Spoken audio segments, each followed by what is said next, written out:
Hi movie lovers, OTT watch list సిరీస్లో December వీడియోతో మీ ముందుకు వచ్చాను. లాస్ట్ మంత్లో నేను చూసిన interesting and must watch movies and డాక్యుమెంటరీస్ని ఈ వీడియోలో మీకు రికమెండ్ చేస్తాను. Now let's see 12 recent OTT films and series you should not miss from December. ముందుగా నెంబర్ 1, ద క్రియేటర్. ఆర్టిఫిషియల్ ఇంటెలిజెన్స్కి మనుషులకి మధ్య జరిగే యుద్ధమే ఈ క్రియేటర్ సినిమాలోని మెయిన్ పాయింట్. యాక్చువల్గా ఇలాంటి కాన్సెప్ట్స్ని మనం ఆల్రెడీ చాలా సైన్స్ ఫిక్షన్ సినిమాల్లో చూసే ఉంటాం. కానీ ప్రజెంట్ ర్యాపిడ్గా డెవలప్ అవుతున్న ఏఐ టెక్నాలజీని దృష్టిలో పెట్టుకుని చూస్తే ఈ సినిమా ఒక మంచి సోషల్ కామెంటరీలా అనిపిస్తుంది.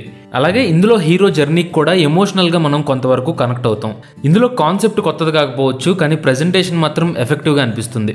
అంటే రోబోట్స్ని, ఆర్టిఫిషియల్ ఇంటెలిజెన్స్ టెక్నాలజీని సాధ్యమైనంత రియలిస్టిక్గా విజువల్స్తోనూ విఎఫ్ఎక్స్తోనూ పోర్ట్రే చేశారు. అలాగే ఫిల్మ్ మేకింగ్ మీద ఇంట్రెస్ట్ ఉన్న వాళ్ళు అయితే ఈ సినిమాకి సంబంధించిన మేకింగ్ వీడియోస్ని ఒకసారి రెఫర్ చేయండి. ఎందుకంటే తక్కువ బడ్జెట్లో కూడా మంచి అవుట్పుట్ ఎలా తీసుకురావచ్చో ఈ సినిమా నేర్పిస్తుంది. So science fiction movie lovers, హాట్స్టార్లో ఉన్న ద క్రియేటర్ని ఒకసారి ట్రై చేయండి. తర్వాత number 2, curry and cyanide. Recent టైమ్స్లో ఇండియన్ ఓటీటీ స్పేస్లో ట్రూ క్రైమ్ రెవల్యూషన్ అనేది స్టార్ట్ అయింది. సో మంచి క్వాలిటీ మెయింటైన్ చేస్తున్నటువంటి ఇంట్రెస్టింగ్ డాక్యుమెంటరీలు రెగ్యులర్గా రిలీజ్ అవుతూ ఉన్నాయి. అలాంటి ఒక థ్రిల్లింగ్ మర్డర్ మిస్టరీయే ఈ కర్రీ అండ్ సైనైడ్. కేరళలో ఒక ఫ్యామిలీలో జరిగిన మర్డర్స్ గురించి, దాని వెనకున్నటువంటి మిస్టరీ గురించి ఈ డాక్యుమెంటరీ నేరేట్ చేస్తుంది. చూడ్డానికైతే ఆల్మోస్ట్ ఒక థ్రిల్లర్ లానే ఉంటుంది. రియల్గా జరిగిన స్టోరీ కాబట్టి ఆ ఇంపాక్ట్ కూడా ఖచ్చితంగా క్యారీ అవుతుంది. ఇది మర్డర్ ఎవరు చేశారు అనే దానికంటే కూడా ఎందుకు చేశారు, ఎలా చేశారు అనే ప్రాసెస్ని డీటెయిల్డ్గా ఎక్స్ప్లోర్ చేసే documentary. So real life crime స్టోరీస్ని ఇష్టపడే వాళ్ళు తప్పకుండా నెట్ఫ్లిక్స్లో ఉన్న ఈ కర్రీ అండ్ సైనైడ్ డాక్యుమెంటరీని మిస్ అవ్వకండి. ఇది తెలుగులో కూడా అవైలబుల్గా ఉంది. తర్వాత నెంబర్ 3, ఫ్యాలిమీ. ఇదొక typical Malayalam feel good family story. యాక్చువల్గా ఒక రకంగా చూస్తే ప్రతి ఫ్యామిలీ ఏదో ఒక యాంగిల్లో డిస్ఫంక్షనల్ ఫ్యామిలీయే కాబట్టి ఎక్కువ మంది ఈ స్టోరీ కనెక్ట్ అవుతారు, వాళ్ళ ఓన్ ఫ్యామిలీని గుర్తు చేసుకుంటారు. అందులోనూ యాక్టింగ్ పర్ఫార్మెన్సెస్ కూడా ఆ ఫీల్ గుడ్ ఫ్యాక్టర్ని క్యారీ చేస్తాయి. ఒక ఫ్యామిలీలో ఉండే గొడవలు, అలాగే మిడిల్ క్లాస్ కష్టాలే ఈ సినిమాని ముందుకు నడిపిస్తాయి.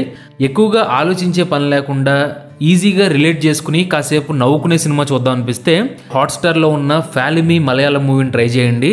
ఇది తెలుగు డబ్బింగ్లో కూడా అవైలబుల్గా ఉంది. తర్వాత నెంబర్ 4, 12th ఫెయిల్. ఈ హిందీ సినిమా నాకైతే బెస్ట్ మోటివేషనల్ మూవీ ఆఫ్ 2023 అనిపించింది.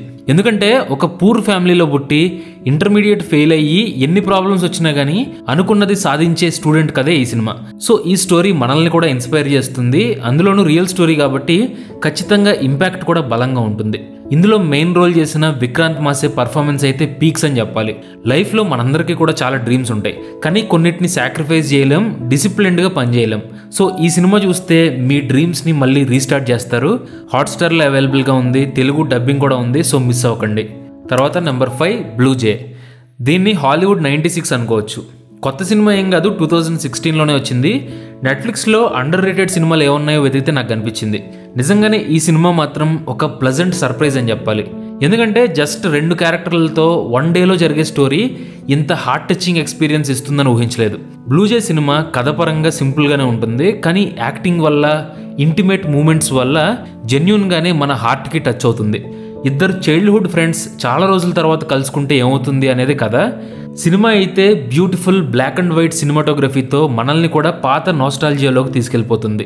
సో మంచి ఇంటెన్స్ రొమాంటిక్ డ్రామా చూడాలి అనిపిస్తే నెట్ఫ్లిక్స్లో ఈ బ్లూజే మూవీని ఒకసారి ట్రై చేయండి. తర్వాత నెంబర్ 6, టెలిమార్కెటర్స్. యుఎస్ఏలో రియల్గా జరిగిన ఒక స్కామ్ని ఆధారంగా చేసుకుని ఈ డాక్యుమెంటరీ తీశారు. ఒక టెలిమార్కెటింగ్ కంపెనీలో పనిచేసే 2 ఎంప్లాయీస్ అక్కడ జరిగే ఇల్లీగల్ యాక్టివిటీస్ని బయటపెట్టడమే ఇందులో స్టోరీ. యాక్చువల్గా ఈ డాక్యుమెంటరీ మెయిన్గా అమెరికన్ టెలిమార్కెటింగ్ స్కామ్ని చూపిస్తుంది, కానీ మనం కూడా ఈజీగా రిలేట్ చేసుకోవచ్చు. ఎందుకంటే ఇలాంటి కాల్స్ రెగ్యులర్గా మన మొబైల్స్లో కూడా వస్తూనే ఉంటాయి.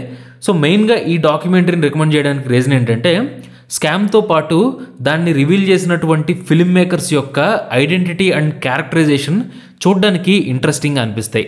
సో రియల్గా జరిగిన స్కామ్స్ని స్టడీ చేసేవాళ్ళు తప్పకుండా ఈ డాక్యుమెంటరీని ట్రై చేయండి. మొత్తం 3 ఎపిసోడ్స్ ఉంటాయి, జియో సినిమాలో అవైలబుల్గా ఉంది. తర్వాత నెంబర్ 7, బ్లాక్బెర్రీ. మనందరికీ తెలుసు, ఒకప్పుడు బ్లాక్బెర్రీ అంటేనే మొబైల్ మార్కెట్ మొత్తాన్ని ఊపేసింది. సో అసలు ఈ కంపెనీని ఎవరు స్టార్ట్ చేశారు, రైజింగ్లో ఉన్న బిజినెస్ సడన్గా ఎందుకు స్లో అయింది, అసలు బ్లాక్బెర్రీ కథ ఏంటి అనేదే ఈ సినిమాకి main inspiration. The social network అనే సినిమాలో ఫేస్బుక్ ఆరిజిన్ స్టోరీని ఎలా అయితే సినిమాటిక్గా ఎంటర్టైనింగ్గా చూపించారో, అలాగే ఈ బ్లాక్బెర్రీ మూవీ కూడా ఒక లెజెండరీ మొబైల్ బ్రాండ్ వెనకాల ఏం జరిగిందో చూపిస్తుంది. ఇందులో మెయిన్ క్యారెక్టర్స్ జీనియస్లు అయినా కానీ వాళ్ళ యాటిట్యూడ్ మాత్రం విచిత్రంగా ఉంటుంది. సో స్టార్టప్స్, బిజినెస్లు వీటి గురించి ఇన్ఫర్మేషన్ ఉన్నా సరే ఎంటర్టైన్మెంట్ ఫ్యాక్టర్ మాత్రం ఈ సినిమాలో ఎక్కడా మిస్ అవ్వలేదు. సినిమా చూసేటప్పుడు తెలియకుండానే మనకు కూడా ఒక ఎనర్జీ అండ్ ఇన్స్పిరేషన్ వస్తాయి. సో ప్రైమ్లో ఉంది, తప్పకుండా ట్రై చేయండి. తర్వాత నెంబర్ 8 కేడాకోలా. ఆల్రెడీ ఈ సినిమాని చాలామంది చూసే ఉంటారు, ముందు కూడా రికమెండ్ చేసాం. ఒకవేళ మిస్ అయి ఉంటే మాత్రం ఆహాలో ప్రజెంట్ అవైలబుల్గా ఉంది. తెలుగులో ఒక కొత్త స్టైల్ ఫిల్మ్ మేకింగ్తో తరుణ్ భాస్కర్ తనని తాను మళ్ళీ రీఇన్వెంట్ చేసుకున్నారు. స్టైల్ పరంగా తరుణ్ పాత సినిమాలకి కేడాకోలాకి చాలా డిఫరెన్స్ కనపడుతుంది. నాకు పర్సనల్గా ఇందులో కామెడీ అయితే బాగా వర్కౌట్ అయింది. అలాగే క్లైమాక్స్లో ఒక మంచి పాజిటివ్ లైఫ్ లెసన్తో థియేటర్ నుండి బయటకు వచ్చాను.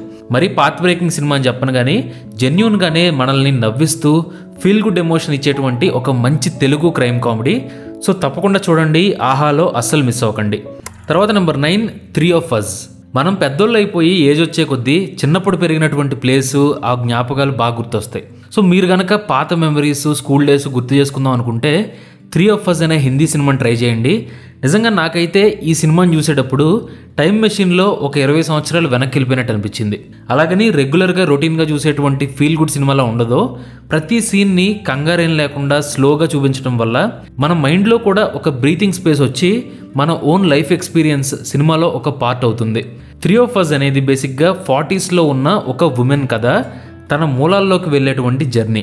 సో మీకు ఎప్పుడైనా ఒక మంచి ఎమోషనల్ డ్రామా చూడాలి అనిపిస్తే నెట్ఫ్లిక్స్లో 3 of Usని ట్రై చేయండి, మీరైతే అస్సలు రిగ్రెట్ అవ్వరు. తర్వాత నెంబర్ 10 పార్కింగ్.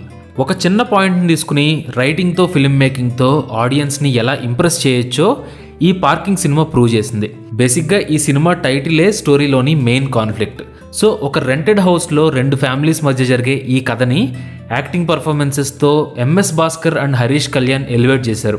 ఇక రైటింగ్ అయితే నిజంగా టాప్ నాచ్ క్వాలిటీలోనే ఉంటుంది.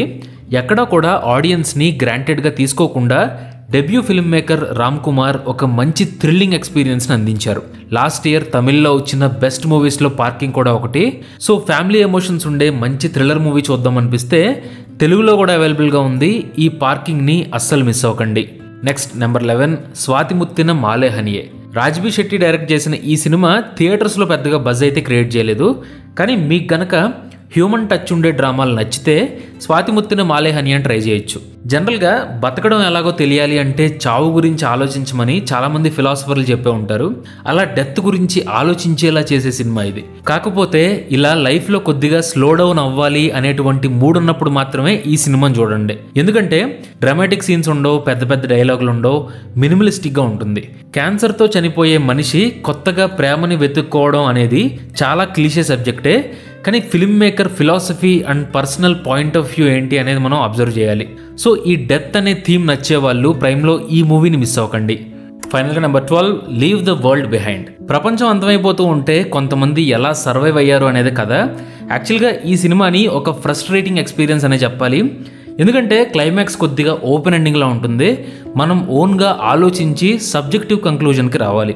దీనివల్ల కొంతమందికి నచ్చకపోవచ్చు, కానీ నేనైతే ఈ అపోకలిప్టిక్ థ్రిల్లర్ని చూడమనే రికమెండ్ చేస్తాను. ఎందుకంటే స్పూన్ ఫీడింగ్ చేసి కన్వీనియంట్గా కథ చెప్పేటువంటి సినిమాలు చాలా ఉంటాయి. కానీ ఇలా ఒక పొలిటికల్ యాలిగోరీని ఓపెన్ ఎండింగ్తో ఆడియన్స్ని ఆలోచింపజేయడం రేర్గా చూస్తాం. So leave the world behind అంటే ప్రపంచం అంతమైపోతుంది అనే ఈ స్ట్రేంజ్ సైకలాజికల్ థ్రిల్లర్ని నెట్ఫ్లిక్స్లో తప్పకుండా ట్రై చేయండి. సో మూవీ లవర్స్, ఈ లిస్ట్ మీకు నచ్చిందని ఆశిస్తున్నాను. ఇందులో మీరు చూసి మీకు బాగా నచ్చిన సినిమాలు ఏంటో కింద కామెంట్ చేయండి.